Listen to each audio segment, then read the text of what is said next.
মা যখন সন্তান থেকে অনেক দূরে থাকে তখন মাকে সবচাইতে বেশি মিস করে। তখন মাকে চিঠি লিখে, মা আমাকে তোমার মতো কেউ ভালোবাসে না। মায়ের মতো কি কেউ ভালোবাসতে পারে? মা তো মাই হয়, তবুও মন মানতে চায় না। হয়তো আমি ভালোবাসার এক কাঙ্গাল বলে। জানো মা, যেদিন তুমি চলে গেলে সেদিন সবাই তোমার জন্য অনেক কান্নাকাটি করলো, কিন্তু মা আমি করিনি তোমার জন্য কোনো কান্নাকাটি। কেন করিনি জানো মা? আমি তোমার সাহসী ছেলে, তাই না? আমি কাঁদিনি দেখে অনেকে আমাকে বলে আমি নাকি পাষাণ ছেলে। মা আমি কি পাষাণ? তুমিই বলো। সন্তানকে কেউ চিনতে না পারলেও মা তো তার সন্তানকে ভালোভাবে চিনে। সত্যি মা, আমি পাষাণ নই। আমি তোমাকে খুব ভালোবাসি, তাই আমি কাঁদতে পারিনি। চোখের পানি ফেললেই কি মা কেউ কাউকে ভালোবাসার প্রমাণ পাওয়া যায়? আমাকে কেউ বোঝে না তুমি ছাড়া। তুমি চলে যাওয়ার পর মা আমি একদম একলা হয়ে গেলাম। আমার কাছে কেউ আসে না, কেউ আমার সাথে ঠিক করে কথা বলে না, তোমার মতো করে কেউ আমার খোঁজ নেয় না।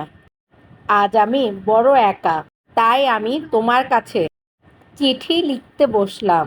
আমি খুব ভালো করে জানি যে এ চিঠি তোমার কাছে পৌঁছবে না, তবুও তোমার কাছে চিঠি লিখছি মা।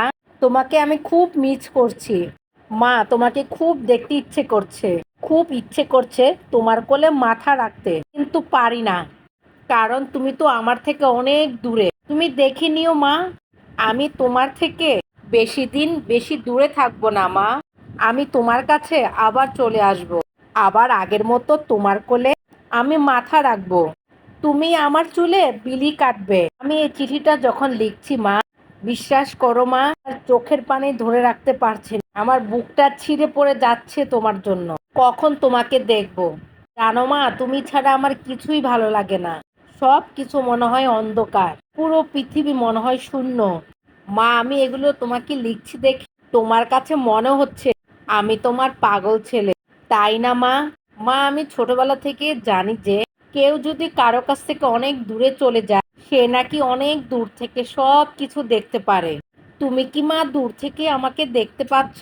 মা ডাকটা খুব মধুর, তাই না মা? মার ডাকটা এত মধুর যে মায়ের মতো মধুর করে কেউ ভালোবাসে না, মায়ের মতো করে কেউ ডাকে না। জানো মা, আজ আমি খুব অসুস্থ, তোমার মতো করে কেউ আমার সেবা করে না। ওষুধ খেতে ভুলে গেলে কেউ আমাকে ওষুধ খাওয়ার জন্য মনে করিয়ে দেয় না। মা আমি তোমার কাছে কবে যাব? আমি সে প্রহর গুনছি। আমি এতক্ষণ ধরে যে গল্প বলছিলাম সেটা হলো এক ভাইয়ের গল্প। এতক্ষণ ধরে ধৈর্য ধরে আমার ভিডিও দেখার জন্য সকলকে অসংখ্য ধন্যবাদ। আসসালামু আলাইকুম, সবাই ভালো থাকবেন। আল্লাহ হাফেজ।